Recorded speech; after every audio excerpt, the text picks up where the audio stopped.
Selamat malam, apa kabar Anda? Terima kasih di Perempuan Bicara pada malam hari ini. Kita akan bersama selama 1 jam ke depan. Saya tidak akan sendiri untuk membahas topik yang saat ini sedang ada di tengah-tengah masyarakat. Saya kenalkan terlebih dahulu ada Mbak As Finawati sebagai aktivis HAM. Apa kabar? Baik, Mbak Devi, selamat malam. Baik, lalu kemudian ada juga Mbak Devi Rahmawati sebagai pengamat sosial. Apa kabar Mbak Devi? Alhamdulillah baik, Mbak. Baik ya, oke. Insya Allah. Dan ada Bu Husnul Mariah sebagai dosen politik. Apa kabar Bu Husnul? Alhamdulillah, Assalamualaikum, sehat semua ya. Waalaikumsalam warahmatullahi wabarakatuh. Dan Dara Nasution, politisi PSI. Apa kabar Dara? Alhamdulillah baik, Mbak. Baik ya, oke.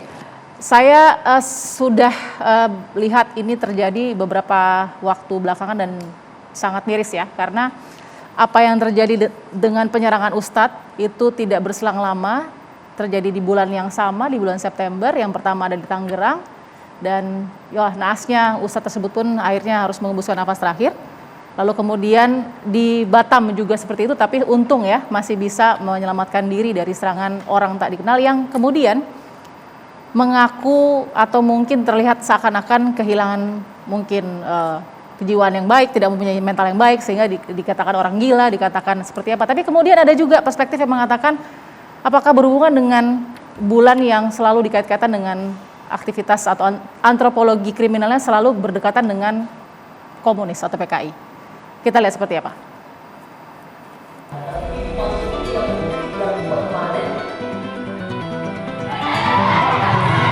Kembali terjadi penyerangan terhadap seorang ustadz, kali ini di Batam, Kepulauan Riau. Peristiwa terjadi saat ceramah di masjid, pelaku berhasil diamankan. Berdasarkan hasil pemeriksaan polisi, pelaku diduga mengalami gangguan jiwa. Sehari sebelumnya terjadi penembakan terhadap seorang ustadz di Tangerang, Banten. Peristiwa terjadi di depan rumah korban usai korban sholat maghrib di masjid. Hingga saat ini, pelaku belum tertangkap. Tercatat 2 tahun terakhir, penyerangan terhadap ustadz dan simbol-simbol agama terjadi lebih dari 10 kali. Korban mengalami trauma, luka-luka, hingga kehilangan nyawa. Pengusutan harus tuntas, bukan hanya sampai pelaku, tapi siapa dalang dibalik aksi. Rentetan peristiwa penyerangan menimbulkan spekulasi. Mengapa penyerangan berulang kali terjadi?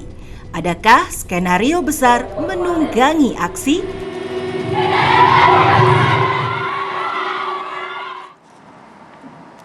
Baik, sebenarnya memang judul kita sudah cukup jelas ya, orang gila serang ulama, pertanyaannya sporadis atau sistematis.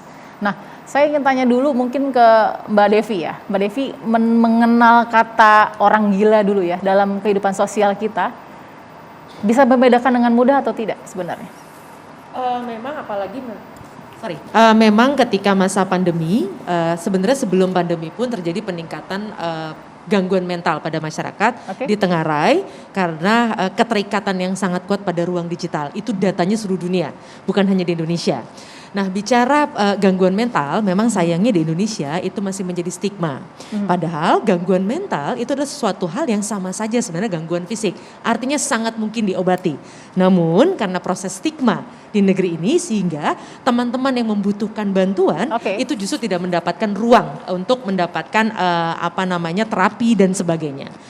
Nah, artinya kalau bicara gangguan mental, banyak orang yang memang OTG, orang tanpa gejala. Artinya dia tidak memahami kalau ternyata sebenarnya dia punya gangguan jiwa. Iya, dan sekali lagi gangguan jiwa itu bukan sebuah kutukan, bukan sesuatu yang mengerikan, tapi sesuatu fenomena yang sebenarnya bagian dari kemanusiaan itu sendiri. Melihat kasus ini ada tidak sih pengelompokan cara berpikir kita bahwa ini adalah hal yang sporadis atau sistematis? Saya kok izin ya melihat kasus yang menimpa, tentu saja kita berduka cita dengan apapun yang menimpa para ulama kita, para ustadz kita. Tapi kalau dari angka kejahatan, mohon izin memang dalam konteks pandemi ada terjadi peningkatan kalau menurut data kepolisian 19,72% kejahatan. 19,72% kejahatan, baik itu curanmor misalnya atau kemudian begal misalnya yang juga kemudian dialami oleh para ustadz. Artinya memang kalau bicara kriminalitas ada peningkatan karena kita tahu situasi sedang sulit. Dan misalnya kenapa jalanan motor sebagaimana yang menimpa salah satu ustadz itu wajar. Kenapa? Jumlah motor di Indonesia sangat tinggi, bahkan dari 146 ribu kendaraan 120 ribunya itu motor, ya jelas kemudian itu menjadi sasaran. Kalau kemudian itu menimpa para ustadz dan sebenarnya banyak masyarakat lain, ini yang memang perlu menjadi catatan kita bersama. Baik, dari kacamata Bu Husnul melihat ini banyak kan semua tokoh juga sudah berbicara ya sebenarnya soal hal ini, dan permintaan untuk pengusutan juga cepat sekali. Nah, tapi untuk bukan mengelompokkan, paling tidak untuk kemudian mendissect ini sebagai hal teror yang sporadis atau mungkin sistematis, atau ini ada hubungan dengan intoleran atau bagaimana sebenarnya? Sebetulnya kembali lagi kalau di dalam politik ya kembali lagi bagaimana respons dari rezim. Kalau rezimnya itu merasa happy, ya wah ini bagian dari sistem yang jadi dalam konteks seperti mencoba untuk ini bibit-bibit konflik dibiarkan saja ataukah diusut sampai tuntas. Nah persoalannya kan di dalam konteks politik hari ini itu yang tadi disebutkan, apakah itu pada bulan September karena ada satu kelompok yang itu persoalan sejarah bangsa kita juga kayak gitu. Dan bagaimana cara menyelesaikannya menurut saya kembali lagi harus diusut tuntas oleh rezim. Kalau rezimnya diam saja berarti rezim bahagia itu dengan adanya isu ini. Tapi isu kalau kita bicara tentang kejahatan ya di dalam konteks ini dan targeted kepada ulama, ini memang mudah sekali untuk jadi lead the fire dari konflik yang ada di dalam masyarakat kita. Tapi kan isu tentang ini juga cukup banyak. Misalnya isu Papua, ya isu perempuan diperkosa, isu cukup banyak di dalam konteks itu. Nah, apakah akarnya itu adalah konflik antar kelompok itu tadi, ya, yang kelompok komunis, anti-Islam atau anti-Islam, kelompok komunis gitu ya. Nggak apa-apa, itu kan kita between quote semua kan di dalam konteks itu. Nah, ataukah memang ada persoalan yang tadi? Soalnya di sini aparat hukum seringkali mudah sekali kemudian orang gila. Tapi kenapa setiap kali kalau bicara tentang penyerangan terhadap tokoh agama, ulama, kemudian itu langsung disebut gila. Nah di sini persoalan harus yang namanya usut sampai tuntas. Ataukah persoalan memang rakyat kita sekarang sedang stres berat karena kemiskinan yang semakin berat kayak gitu ya, dengan pandemi lebih-lebih lagi. Jadi semua persoalan itu sekarang posisinya ada di atas meja. Tinggal rezim mau menyelesaikan enggak. Dan ini semua konflik, apakah itu konflik antar individu, antar kelompok, baik itu vertikal maupun horizontal. Kalau kita masih ingat awal 98 kan begitu juga tuh. Di Poso, di Tentena, di Galela, di Tobelo, di Ambon, di Papua dan di Sampit Sambas. Semuanya kita memang punya masalah dengan itu. Tinggal bagaimana political will dari negara, dari rezim yang berkuasa di dalam konteks ini mau menyelesaikan tidak, atau justru ini dipakai untuk kemudian diambil keuntungan dan kemudian kalau konflik kan lebih gampang nantinya. Oke, saya mau tanya ke Dara ya, sebagai politisi muda juga nih Dara. Referensi yang tadi disebutkan oleh Ibu Husnul ya, soal memang tidak serta-merta langsung dihitam putihkan, tapi ketika kemudian dikatakan kalau nggak ada penyelesaian, rentetan ini kan banyak nih, nggak mungkin kita mikir ini ujuk-ujuk ada terus kemudian selesai. Ini tidak cukup membahagiakan karena tidak selesai dan lain-lain. Sepakat nggak dengan itu? Ya, yang pertama tentu kita mengutuk ya semua penyerangan dan kekerasan yang menimpa siapapun gitu, dan itu tidak boleh dibiarkan, dan kami PSI percaya bahwa ini harus diusut secara serius oleh pihak kepolisian. Tapi saya juga nggak setuju kalau dibilang misalnya rezim membiarkan keadaan ini gitu. Di Riau misalnya kita tahu pelaku sudah ditangkap, sudah diselidiki oleh kepolisian gitu. Jadi bahwa rezim itu diam kayaknya sih juga enggak gitu. Dan kalau dibilang tadi bahwa ini ada pembiaran tentang konflik, saya kira nggak benar juga, karena di tengah pandemi ini banyak sekali sebenarnya program-program pemerintah yang ditujukan untuk masyarakat yang membutuhkan gitu. Dana pemulihan ekonomi kita cukup tinggi gitu. Jadi nggak benar kalau misalnya pemerintah membiarkan masyarakat di tengah pandemi sampai akhirnya terjadi konflik yang berlebihan. Oke, Mbak Asfi, parameter penangkapan sudah menjadi hasil yang baik. Apakah cukup kita kantongi atau sebenarnya bukan penangkapan, stop sampai di penyerangan terakhir harusnya keberhasilan itu? Pertama begini, tadi saya cenderung setuju semua ya, bahwa kita mengutuk kekerasan dan lain-lain. Dan negara memang punya tanggung jawab, sayangnya pemerintah itu selalu punya tanggung jawab untuk mengungkap ada apa. Nah jadi kalau kita lihat secara acak probabilitas dia kemungkinan diketahui motifnya. Ya. Dan kalau diketahui motifnya itu bersifat individual, artinya tidak punya dimensi politik. Tetapi kalau dia tidak diketahui motifnya, maka kita mulai lihat pola, ada gak pola yang berulang atau menjadi pola. Misalnya tiba-tiba semuanya adalah dilakukan. Kalau berulang itu belum masuk pattern, belum masuk pola. Berulang, berentet. Iya, artinya di dalam yang berulang itu kita lihat polanya apa. Misalnya korbannya, pelakunya tiba-tiba semua menjadi mengaku disabilitas mental gitu ya. Kita katakan gila. Saya setuju bahwa gila ini punya masyarakat kita belum paham bahwa mereka sebetulnya orang yang harus kita angkat juga. Nah, ketika dia punya maksud lain, kita punya sejarah. Saya mau mengingatkan pernah dulu ada namanya istilah Operasi Naga Hijau. Ya.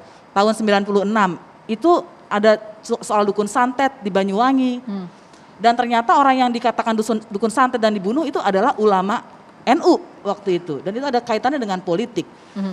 Nah dan karena itu kita harus hati-hati, karena itu rekomendasi saya begitu awal ini kita jangan berspekulasi. Karena kalau kita salah mengatakan nggak ada masalah, ternyata memang ada pola untuk menyerang ulama, tokoh-tokoh tertentu, tokoh-tokoh agama tertentu. Baik untuk kepentingan menyingkirkan mereka atau jangan-jangan untuk kepentingan yang lain tadi yang kata Bu Husnul, kerusuhan. Karena dalam kasus Naga Hijau itu, Operasi Naga Hijau, kemudian ada kesaksian-kesaksian yang melakukan pemantauan seperti Pak Johan Effendi mengatakan itu bukan orang dari situ. Jadi yang seolah-olah kerusuhan antar umat beragama bukan, ada yang mengatur. Seperti 98 tiba-tiba ada orang berpakaian cepak-cepak, berambut cepak, diturunkan, terlatih dan lain-lain. Jadi kita harus hati-hati juga memframing ini bukan masalah atau kita memframing ini masalah dan targetnya ulama karena jangan-jangan memang hanya mau menciptakan kerusuhan. Karena itu sebetulnya seperti Komnas HAM atau bahkan kepolisian itu dan instansi lain perlu melakukan pemantauan serius. Baik. Setelah ini kita akan coba membuka perspektif lagi sebenarnya terminologi alasan penyerang ustadz itu atau mungkin tokoh agama atau tokoh ulama sebagai orang gila itu sejak tahun berapa sih datangnya? Sesaat lagi ya, tetap di Perempuan Bicara.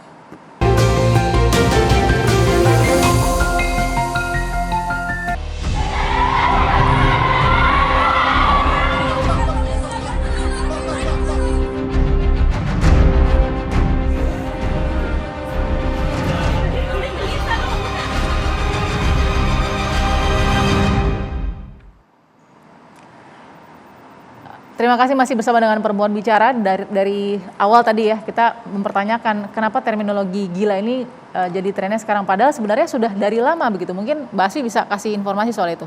Alasan-alasan penyerang tokoh agama ini sudah dari lama sebenarnya dengan alasan gila. Kan setiap ada kerusuhan itu kalau kita lihat catatan-catatan sejarah gitu ya. Dan kemudian banyak tiba-tiba orang ketika ditangkap mengaku gila gitu. Nah sebetulnya itu kan bisa diverifikasi ya. Dengan mendatangkan ahli untuk menilai. Karena itu tadi saya sepakat bahwa kita tidak akan pernah memutus siklus kekerasan ini dan pola-pola operasi apapun itu kalau kita tidak pernah menuntaskan satu kasus sampai tuntas. Karena dia bisa diulang lagi gitu ya. Saya mau cerita nih soal orang gila. Gitu ya, meskipun kami biasanya menyebut disabilitas mental dan itu memang periodik. Dia tidak terus menerus, jadi tidak bisa distigma. Nah, di YLBHI itu setiap ada acara-acara penting, ada demonstrasi, pasti tiba-tiba muncul orang gila, gitu ya. Dia memposisikan diri seperti gila gitu. Tapi kemudian nanti mengamati, matanya tajam begitu ya. Tapi kalau dilihat kita kepingin ngegap, dia tiba-tiba kayak nggak peduli lagi. Jadi ini seperti juga kita temukan ya yang ramai sekarang tukang bakso bawa HT gitu ya. Nah jadi ini kan menurut saya karena itu kita harus hati-hati memang jangan sampai kita terjebak di dalam permainan itu. Saya mau ke Dara. Mungkinkah kemudian tadi ya disabilitas mental atau mungkin orang dengan gangguan jiwa atau orang gila misalnya katakan bisa dipolakan, bisa dibuild, bisa dibuat sehingga digunakan oleh oknum Ya, tentu kalau kita bicara tentang kesehatan mental, kausalitasnya beragam, penyebabnya beragam dan akan terlalu simplistik dan jahat kalau kita mengatakan bahwa orang gila ini dipergunakan oleh oknum-oknum tertentu gitu. Saya setuju yang dibilang Mbak Asfi bahwa ini ya tinggal diverifikasi saja dengan mendatangkan psikiater, psikolog dan beneran dites aja apakah ini orang beneran gila. Tapi kalau dalam setiap narasi ini kita kemudian mengkambing hitamkan orang gila, orang dengan gangguan jiwa, saya kira kita jadi pihak yang jahat juga di sini dan semakin menstigma bahwa ketika ada penyerangan ulama pasti orang gila gitu kan. Jadi disitulah dan pentingnya. itu sudah ada stigma ya sebenarnya. Pasti, dan tanpa stigma itu pun orang-orang dengan gangguan mental di Indonesia kurang mendapatkan perhatian gitu kan. Jadi saya kira pemberian stigma seperti ini ya menambah buruk apa yang sudah terjadi selama ini gitu. Oke, bagi Mbak Devi gimana? Kita belajar dari dulu juga sempat almarhum Syekh Ali Jaber misalnya di Lampung ketika sedang melakukan ceramah juga terkena begitu dengan penyerangan, dan memang ketika ditelusuri seakan-akan anak muda ini ada disabilitas mental. Gini, saya kok melihat bahwa justru peristiwa-peristiwa ini menunjukkan bahwa memang ada persoalan terkait gangguan mental dan kejahatan yang perlu kita perhatikan.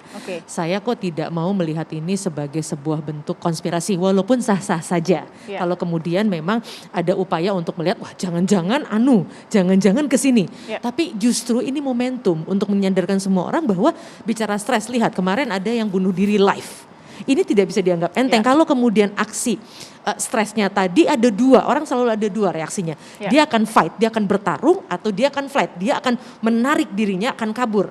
Nah kalau yang kabur dia memilih bunuh diri. Tapi ketika kemudian dalam kondisi stres, depresi tertentu, bisa jadi yang dilakukan adalah dia melakukan tindakan kekerasan terhadap orang lain. Nah ini yang akarnya harusnya kita selesaikan. Terpulang apakah memang hasil pengusutan dari pihak aparat menunjukkan ada hal-hal lain. Nah ini yang kemudian mohon maaf di era yang sekarang begitu transparan menurut hemat saya, sebenarnya untuk melakukan sebuah kebohongan atau melakukan sebuah konspirasi agak sulit ya, tanda kutip saya sampaikan, karena semua orang menjadi CCTV, siapapun bisa menyampaikan fakta yang artinya bisa diverifikasi juga. Nah saya malah ingin melihat bahwa hati-hati, bisa jadi di antara kita semua berpotensi melakukan kekerasan karena kita tidak sadar bahwa kita sedang mengalami stres, dan penelitian-penelitian menunjukkan situasi krisis seperti pandemi atau bencana alam dan sebagainya itu menimbulkan yang namanya stres kolektif. Nah artinya jangan kemudian kita mencoba menarik-narik ini ke urusan, misalnya ada urusan tanggal soal komunis misalnya, atau yang lain-lain. Menurut hemat saya ada hal yang lebih besar secara sosial, karena saya pengamat sosial, yang harus kita selesaikan, dan ini membutuhkan perhatian. Bu Kusnul, sampai dari mungkin 2018 ya yang cukup gencar sampai tahun ini, ada nggak perubahan mungkin perlindungan juga atau mungkin regulasi yang mungkin lihat oleh Bu Kusnul berubah dengan kasus-kasus ini? Waktu itu kan sebetulnya PKS sama siapa itu sempat untuk mengusung isu undang-undang ya yang untuk melindungi ulama dan sebagainya. Undang-undang RUU tokoh agama ya? RUU terhadap tokoh agama, tidak hanya cuma Islam saja. Nah di sini memang kalau kita bicara peran dari partai politik, seharusnya dia menjadi intermediary antara masyarakat dengan pemerintahnya ya, termasuk bagaimana supaya tidak terjadi konflik-konflik yang kemudian meluas. Nah persoalannya rezim hari ini, kalau tadi nggak bisa ya, studi saya ilmu politik, mau nggak mau kita lihat kalau ada polanya, kalau tadi banyak sekali kemudian rezim ini kadang-kadang berpikir masih menjadi penjajah Belanda. Kalau dari sejak kapan sebetulnya itu kan pola-pola sejak zaman penjajah tahun 48, kemudian 65, kemudian yang 80-an yang kasus Tanjung Priok, kemudian dan seterusnya.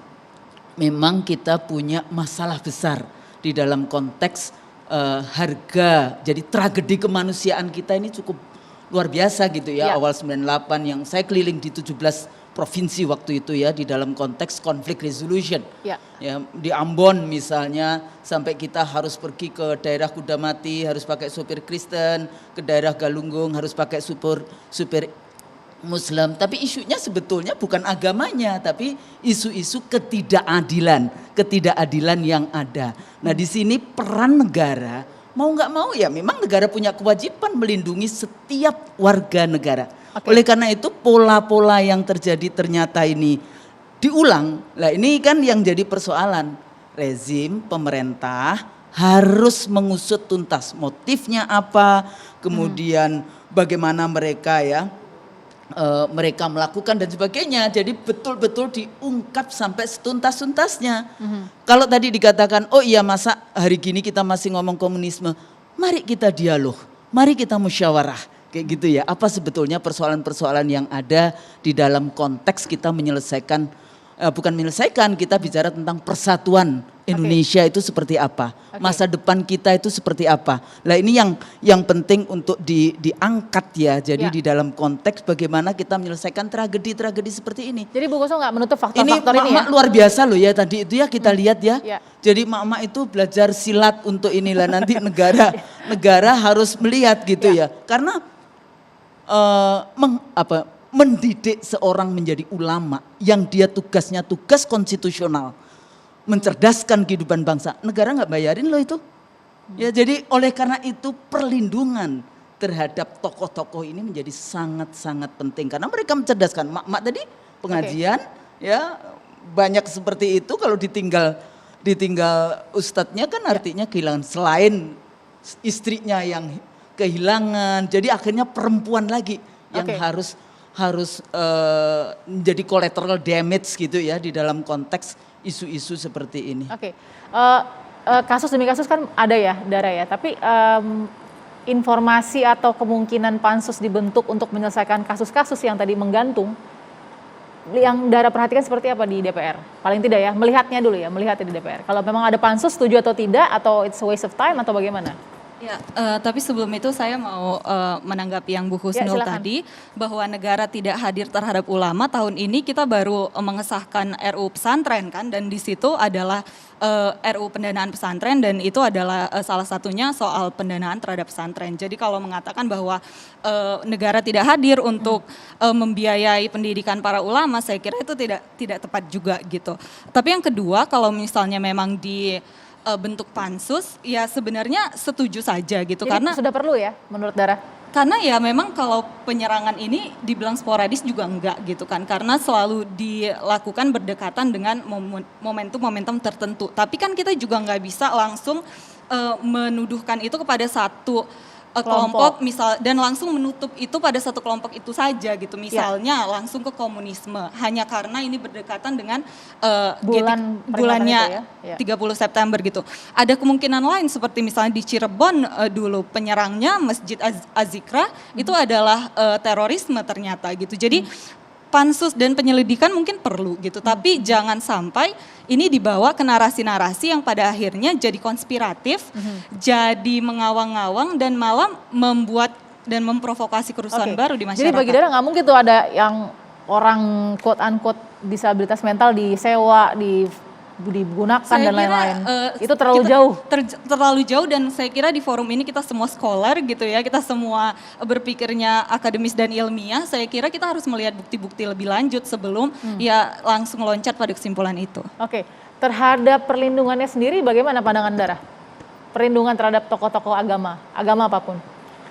Tentu mereka harus dilindungi sesuai dengan ya ancaman yang mereka hadapi gitu, tapi juga jangan menutup kemungkinan bahwa kita tidak boleh membedakan adanya perlindungan terhadap satu agama tertentu saja misal, atau hanya terhadap salah satu profesi saja gitu. Mbak Asfi, kalau saya mau tanya di lapangan sendiri nih, sebenarnya apakah hak dari, atau mungkin ya hak perlindungan yang harus diterima oleh tokoh agama ini sebenarnya diterima atau tidak sih?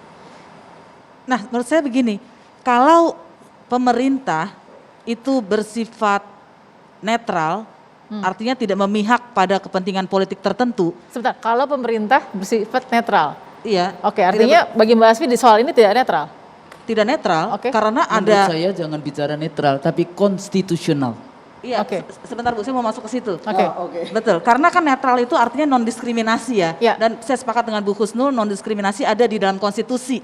Gitu. Jadi kalau pemerintah, khususnya aparat penegak hukum, menjalankan hukum tanpa diskriminasi, maka semua orang akan terlindungi termasuk tokoh agama. Gitu ya. Tapi in konkret gimana caranya memberikan perlindungan di lapangan itu sebegitu besar dan banyak dan luasnya? Itu tugasnya polisi. Jadi yang sering kita lupakan, polisi itu sebetulnya salah satu institusi yang paling penting dalam menjaga hak asasi manusia orang. Ya. Karena dia melindungi, menjaga ya supaya mencegah dan lain-lain ya. Nah, kalau kita lihat sekarang kan ada diskriminasi penegakan hukum. Ada orang dari kepentingan dari aliran politik tertentu ngomong langsung diambil kena undang-undang ITE. Ada yang lain mendoxing nggak kena sanksi malah jadi komisaris, salah lagi doxingnya. Itu kan nggak bisa ditepis. Jadi sebetulnya menurut saya bukan bikin undang-undang baru, tapi tegakkan yang sudah ada. Itu yang tidak ada, pemilihan dan pemilahan hukum. Jadi orang di sini sebetulnya kan ada distrust ya. Saya sepakat tadi dengan Kak Dara bahwa kita jangan berspekulasi ya. Karena itu saya bilang dari awal, ini mungkin ada motif tertentu, tapi mungkin juga bersifat memang betul-betul stres. Nah, tapi bagaimana kita bisa tahu? Ya harus ditelusuri. Kalau publik nggak percaya, itu adalah buah dari masalah transparansi dan kredibilitas penegakan hukum saat ini. Jadi jangan menyalahkan masyarakat juga kalau masyarakat nggak percaya. Tapi ya kita harus menunjukkan ya, berusaha keras pemerintah itu supaya masyarakat menjadi percaya. Dan itu di dalam literatur hukum memang ada distrust itu, ketidakpercayaan publik. Kalau selama ini melihat ada ketidakadilan, ada diskriminasi dalam penegakan hukum. Ketidakpercayaan atau distrust ya yang ada di mata publik, menurut Mbak Asfi tadi itu kan juga beriringan ya dengan, artinya gini, kualitas akan kemudian tercapai jika kuantitasnya juga cukup. Kita tahu kan jumlah polisi juga sangat sedikit ya Mbak Asfi. Tapi saya mau bahas secara konkret kan kita juga butuh solusi. Gimana sebenarnya untuk di lapangan yang namanya perlindungan ini PR-nya nggak cuma 1-2 instansi saja. Sesaat lagi tetap di Perempuan Bicara.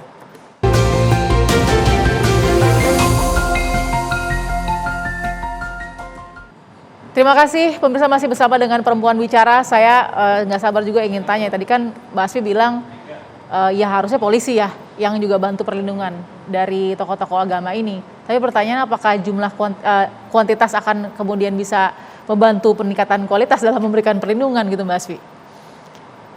Iya, memang masalah proporsi itu antara polisi dengan masyarakat itu menjadi masalah. Tapi saya nggak tahu yang terupdate, tapi beberapa tahun lalu ada masalah yang lain, yaitu pamen atau perwira menengah ke atasnya pejabat Polri-nya itu banyak gitu. Padahal yang langsung berhubungan dengan masyarakat kan bukan yang di Mabes gitu ya.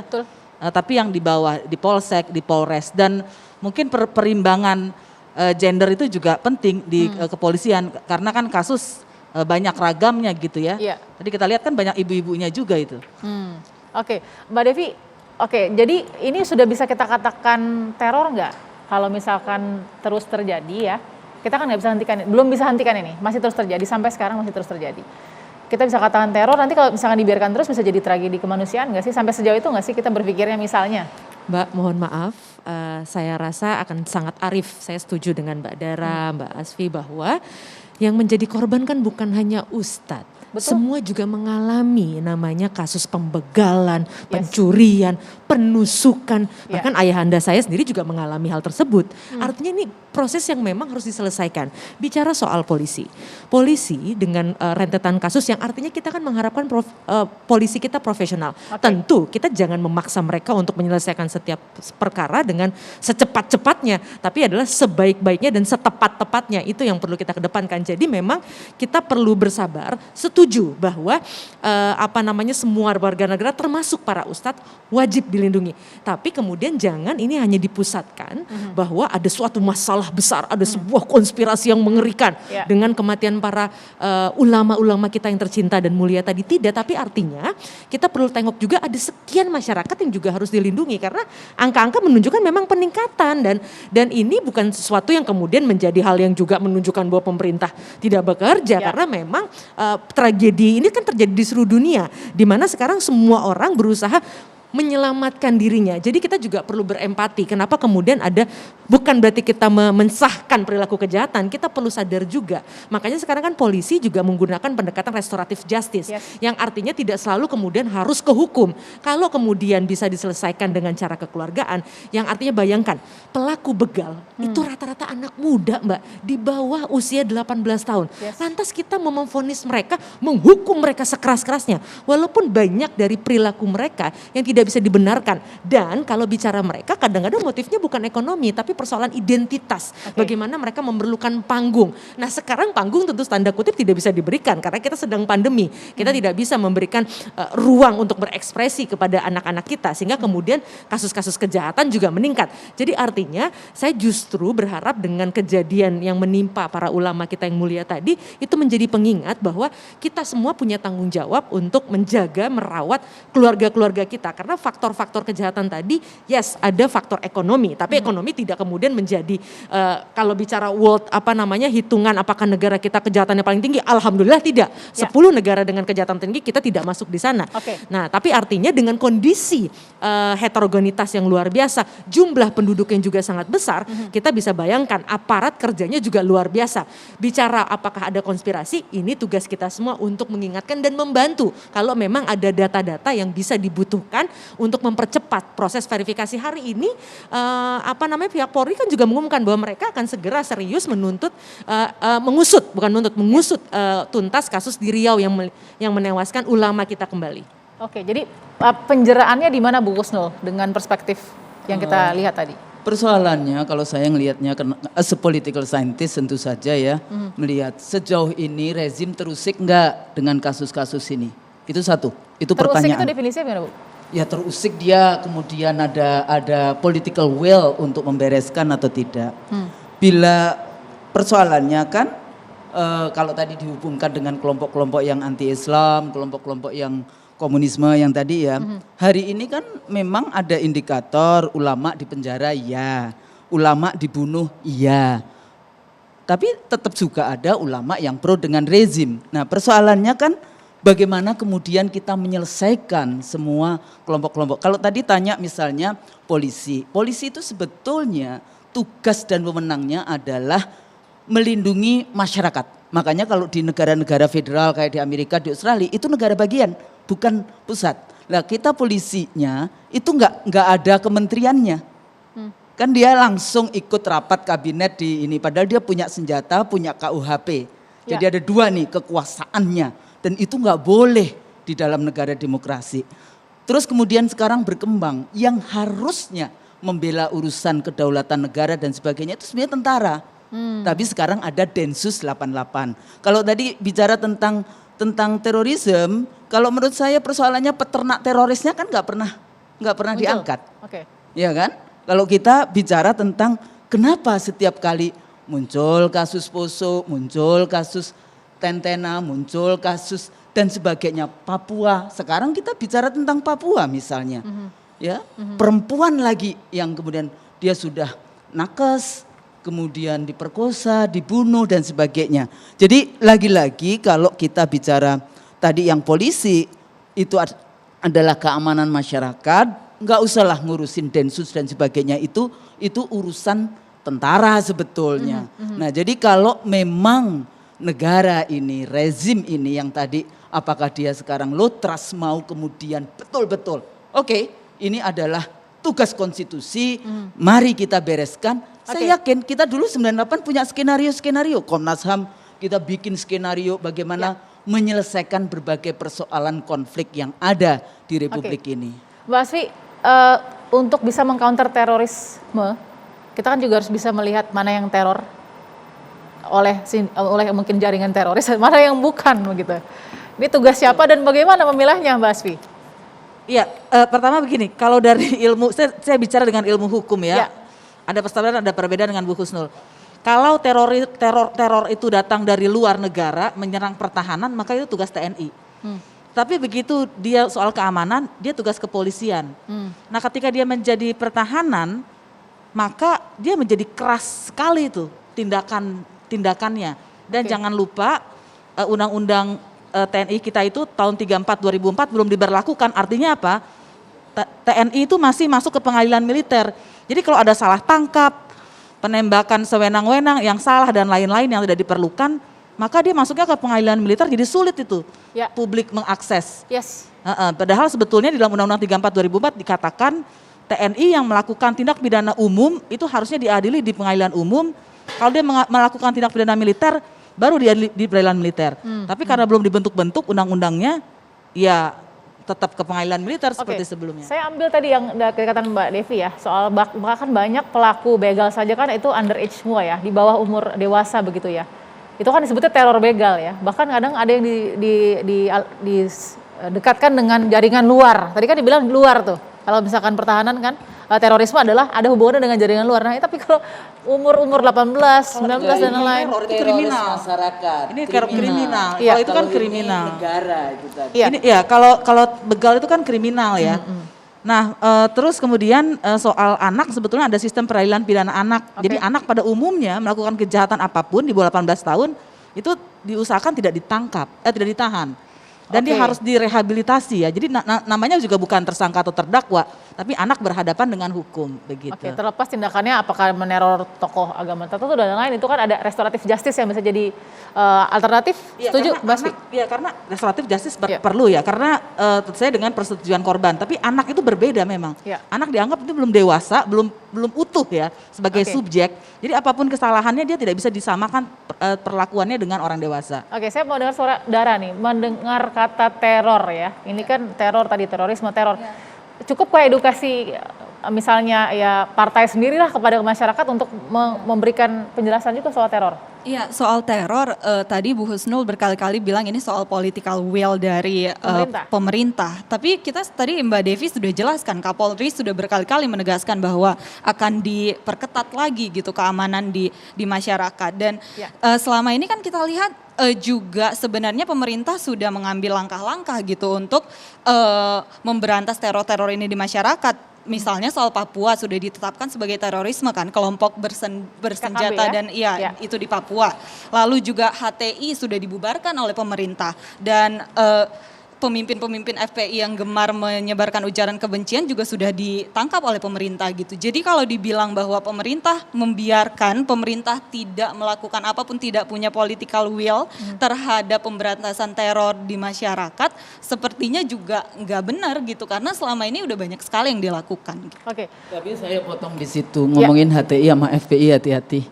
Karena itu unlawful menurut saya, karena pemerintah secara sepihak membubarkan. Dalam negara demokrasi nggak boleh itu. Civil and political liberties, kebebasan berserikat itu dilindungi, bahkan konstitusi kita melindungi. Iya, jadi saya bilang hati-hati aja. Anda ini kan sebetulnya sama nih, bicara tentang kepada kelompok Islam, HTI dan FPI.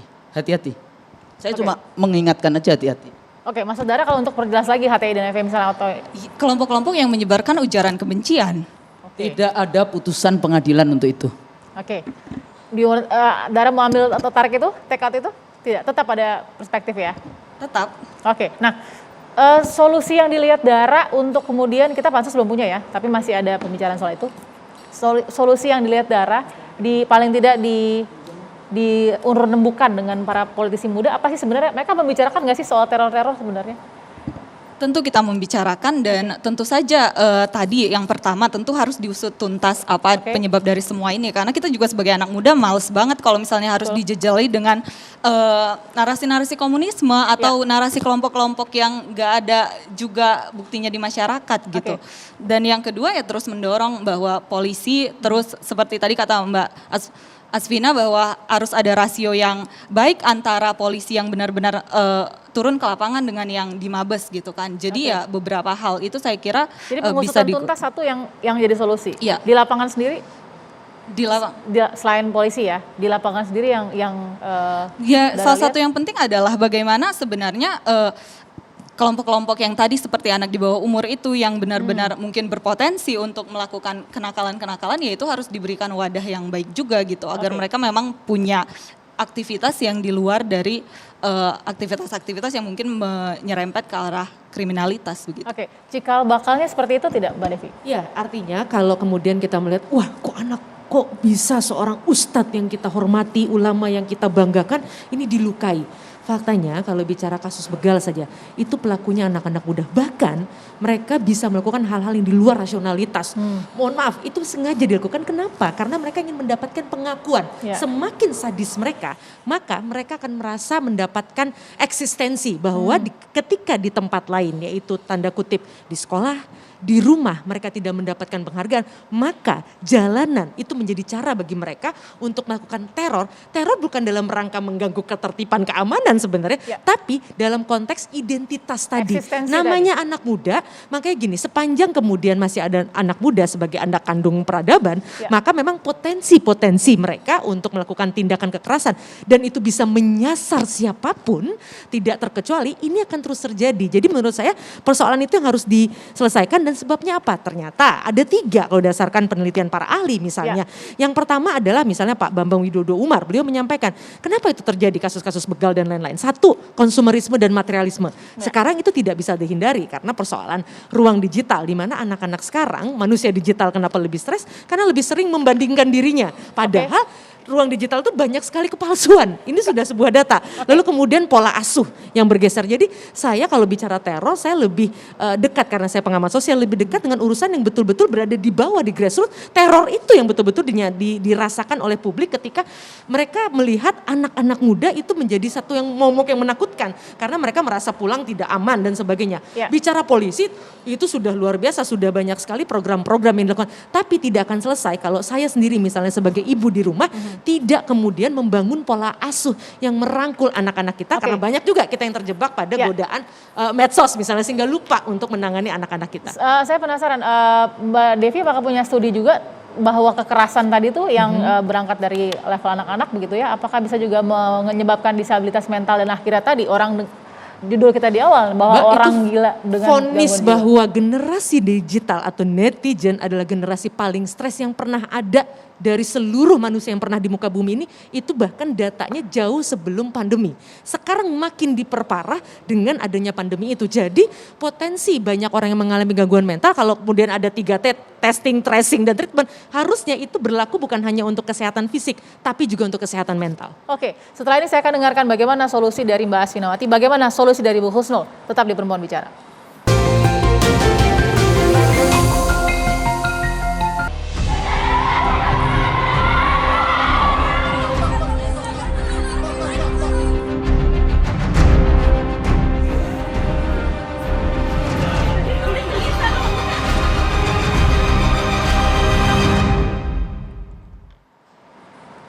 Ya, orang gila serang ulama sporadis atau sistematis, kita masih dalam pembahasan itu di Perempuan Bicara. Tapi saya sudah bertanya tadi bagaimana solusi dari Dara dan juga dari Mbak Devi ya. Mungkin nanti bisa ditambahkan lagi Mbak Devi. Saya ingin tanya dulu ke Bu Husnul. Bu Husnul mengukur daya counter pemerintah tentang teror orang gila ini ya. Teror sistematis atau sporadis orang gila ini. Apa sih sebenarnya yang membuat menjadi sulit untuk menghentikan ini? Walaupun tadi Mbak Devi punya perspektif lain bahwa apa saja bisa terjadi. Ya memang itu kondisi kepolitikan kita. Jadi balik lagi misalnya sejauh mana sekarang partai-partai di Senayan berbicara untuk itu menyalurkan aspirasi rakyat ya, kemudian pemerintah tidak cukup hanya oh iya sudah sudah ngasih dana. Muhammadiyah itu Muhammadiyah punya 177 kampus, 116 rumah sakitnya yang mengkontribusi di dalam konteks perbaikan urusan mencerdaskan kehidupan bangsa. Nah kalau kita lihat bahwa tragedi pembantaian terhadap umat Islam kepada ulama, pimpinan pondok pesantren, tokoh masyarakat oleh kekuatan politik tertentu kan bukan sesuatu yang baru, bukan kontemporer kayak gitu ya, di setiap zaman selalu ada. Nah di sini letaknya, mari para kekuatan politik, partai-partai politik ini, kemudian kelompok-kelompok yang ada di masyarakat bikin skenario. Kita mau nggak memang membangun seperti pendiri bangsa kita Baldatun Thayyibatun Warobun Ghafur, di dalam konteks itu stop kekerasan, stop adu domba, stop pemutarbalikan fakta, agitasi dan sebagainya itu. Jadi dialog dulu 98 itu yang kebetulan saya dan kawan-kawan lakukan, konstruktif konflik manajemen. Kita bikin dialog di Ambon, di Tulehu, di Galela, di Tobelo, di banyak tempat termasuk di Sambas Sampit di dalam konteks bagaimana kita membangun yang namanya persatuan Indonesia. Nah, tapi mau nggak mau itu kan kita masyarakat yang berkewajiban penuh tetap rezim yang berkuasa, tetap negara. Nah tadi misalnya polisi, oh iya nanti akan polisi ini. Emang masyarakat percaya sama polisi? apapun yang akan dilakukan polisi, low trust kepada polisi sekarang ini kan luar biasa. Oleh karena itu polisi tetap wajib hukumnya ya, meyakinkan kepada rakyat bahwa memang mereka melakukan sesuatu untuk melindungi keamanan dari individu-individu atau masyarakat atau rakyat yang ada. Nah, di sini letaknya sebetulnya karena perspektif saya political science ya tentu saja kita bicara negara, kita bicara kekuasaan, kita bicara kebijakan publiknya di dalam konteks bagaimana menyelesaikan isu ini. Dari sejak awal saya tadi juga bilang, ya jangan sampai kemudian ini diduga rezim membiarkan karena dia mendapatkan manfaat dengan konflik yang ada di dalam masyarakat. Itu yang kemudian lead the fire dan itu keuntungan dari biasanya oligarki ekonomi juga dan oligarki politik kalau sudah berkolusi itu membutuhkan model konflik. Jadi jangan sampai rezim yang berkuasa memproduksi konflik-konflik seperti ini, tapi menyelesaikan konflik-konflik ini. Tapi Bu Husnul, kalau memang tadi kita stuck di rendahnya kepercayaan kepada polisi, lalu harus percaya sama siapa lagi untuk penegakan hukum? Kalau tidak kepada polisi yang menjadi ya itu harus apa namanya harus dibuktikan. Jadi nggak bisa kemudian yang tadi diskriminatif tidak, dia menggunakan kalau yang kelompok ini diusut, kalau yang kelompok satunya lagi tidak diusut, tapi buktikan. Jadi sebetulnya itu dengan tindakan-tindakan, tidak hanya dengan oh iya kami sudah melakukan itu, tapi semuanya di balik pintu. Nah ini juga persoalan karena kita tanya aja sejauh mana kita percaya, apalagi polisi di Indonesia hari ini memiliki kekuasaan yang luar biasa. Ya, senjata dan senjatanya udah sama dengan tentara kemudian ya dan KUHP gitu dan undang-undang penegakan hukum di dalam konteks itu. Jadi ini polisi memang aparat ya, tapi aparat itu kan ada leadersnya, pemimpinnya, presiden lagi-lagi. Sebelum saya Mbak Asfi, Mbak Devi mau komentar Kalau bicara ketidakpercayaan pada lembaga, itu terjadi trennya di seluruh dunia. Tapi dalam konteks Indonesia, penelitian-penelitian yang bisa dicek di Google dan itu dikeluarkan oleh lembaga-lembaga riset yang juga kredibel, memang kalau bicara polisi bukan yang nomor terakhir. Nomor pertama kan memang TNI, tingkat kepercayaan paling tinggi. Kedua kemudian pada presiden sebagai individu, lalu kemudian pemerintah, baru kemudian polisi. Jadi artinya bukan, dan itu angkanya masih di atas 70%. Baru yang paling buntut itu malah justru parpol, lalu kemudian DPR, mohon maaf gitu. Ya, karena artinya gini, kita tetap tidak bisa negasikan bahwa tanda kutip ketidaksukaan publik pada polisi bukan kemudian benci, itu karena harapannya terlalu tinggi, karena kan memang mereka yang berinteraksi kepada kita gitu. Dan kalau bicara soal gangguan mental, saya cuma mengingatkan, jangan berpikir gangguan mental itu selalu dengan identik ngomong-ngomong sendiri, ketawa-ketawa sendiri, bukan.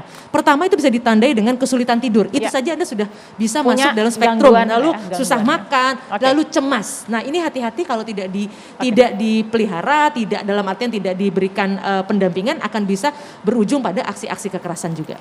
Mbak Asfi, atas nama hak asasi manusia, saya yakin tokoh-tokoh agama yang merasakan penyerangan-penyerangan ini pasti trauma ya.